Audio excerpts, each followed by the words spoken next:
Hello student, দেখো আজকে তোমাদের জন্য নিয়ে এসেছি সপ্তম শ্রেণী পরিবেশ ও বিজ্ঞান। আজকে আমরা 7 নম্বর স্কুলটা করাবো তোমাদের। তো চলো 7 নম্বর স্কুলের প্রশ্নগুলোতে আমরা চলে যাব।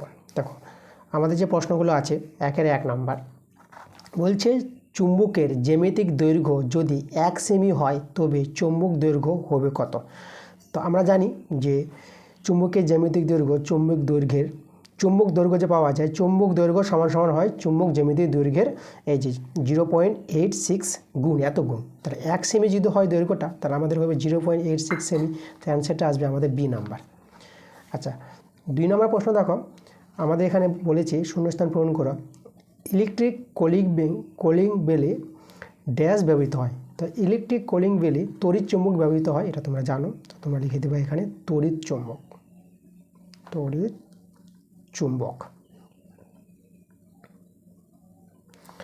3 নম্বর প্রশ্নটা দেখো, আমাদের বলছি ঠিক বা ভুল নির্বাচন করো।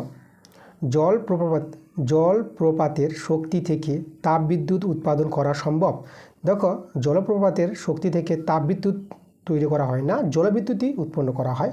তাই এটা কিন্তু আমাদের কী হবে, এটা আমাদের মিথ্যা হবে। ঠিক আছে, এটা ঠিক ভুল বলেছে, তাই এখানে আমরা ভুল লিখে দেব, এটা আমাদের ভুল হবে। 4 নম্বর প্রশ্নটা কী বলছে দেখো, 4 নম্বর প্রশ্ন বলছে সেকেন্ডারি সেল ব্যবহৃত হয়। দেখো সেকেন্ডারি সেল সেটা গাড়িতে ব্যবহৃত হয়, সি নাম্বার অপশানটা। 5 প্রশ্ন বলছে এটিএম কার্ডে থাকে, এটা আমাদের বি নাম্বার অ্যান্সারটা আসবে চুম্বক স্ট্রিপ। ঠিক আছে, এটিএম কার্ডে পাওয়া যায় চুম্বক স্ট্রিপ। আচ্ছা, 6 নম্বর প্রশ্ন বলেছে শূন্যস্থান পূরণ করো।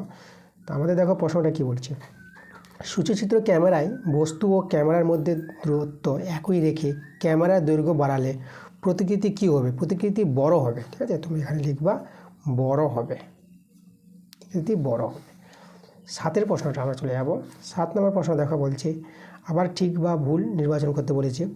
পেরিস্কোপে প্রতিবিম্বের পার্শ্ব পরিবর্তন হয় না, এটা আমাদের ঠিকই বলেছে, পেরিস্কোপে প্রতিবিম্বের পার্শ্ব পরিবর্তন হয় না। তো এটা অ্যান্সারটা আমাদের ঠিক হবে।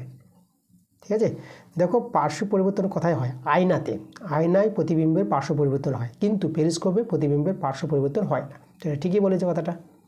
8 নম্বর প্রশ্ন দেখো, 8 নম্বর প্রশ্নটা বলছি বাল্বের ফিলামেন্ট তৈরি হয় কোন ধাতু দিয়ে? এটা তোমরা টাংস্টন লিখবা, টাংস্টন। ঠিক আছে, টাংস্টন ধাতু দিয়ে।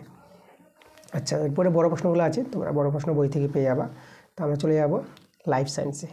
দেখো লাইফ সায়েন্সের 1 প্রশ্নগুলো কী বলছে। 1 নম্বর প্রশ্নটা বলছে মূলের ডগায় উপস্থিত টুপির মতো অংশকে কি বলা হয়? এটাকে মূলত্র বলা হয়। তো তোমাদের এটা লিখে দিতে অ্যান্সারটা মূলত্র বলা হয়। 2 নম্বর দেখো, দুটি পর্বের মাঝখানের অংশকে কি বলা হয়?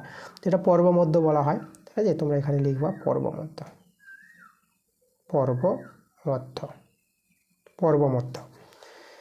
একটি গুচ্ছিত ফলের উদাহরণ দাও। এটা আতা, গুচ্ছিত ফল আতা।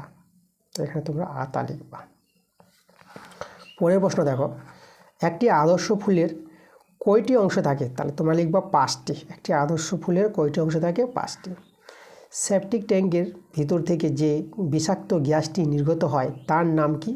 সেই গ্যাসটির নাম তোমরা জানবা H2S। ঠিক আছে, H2S। চলে যাবো আমরা 2 প্রশ্নগুলো, আমরা বাম স্তম্ভের সঙ্গে ডান স্তম্ভ চলো আমরা মিলাবো। 1টা কী বলছে দেখো, 2-এর 1টা বলছে মোটরের পত্রাকর্ষ, এটা হবে আমাদের দেখো সিতে যাবে আরোহণে সাহায্য করতে, এটা আমাদের সি হয়ে যাবে এখানে। যৌগিক ফল, তো যৌগিক ফল আমাদের হবে এখানে এচর, এটা আমাদের এতে চলে আসবে। অ্যান্টিবায়োটিক হবে আমাদের এই যে সেফালোস্পোরিন আছে, তো এটা আমাদের জিতে চলে আসবে। ঠিক আছে, অ্যান্টিবায়োটিক হবে সেফালোস্পোরিন। আচ্ছা, 4 নম্বরটা বলেছে স্থানিক মূল।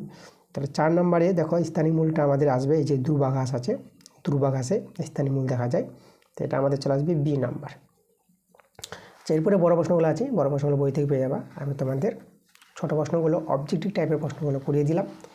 তো পরবর্তী ক্লাস তাড়াতাড়ি আসবে, তোমরা ক্লাসগুলো মনোযোগ সহকারে দেখো।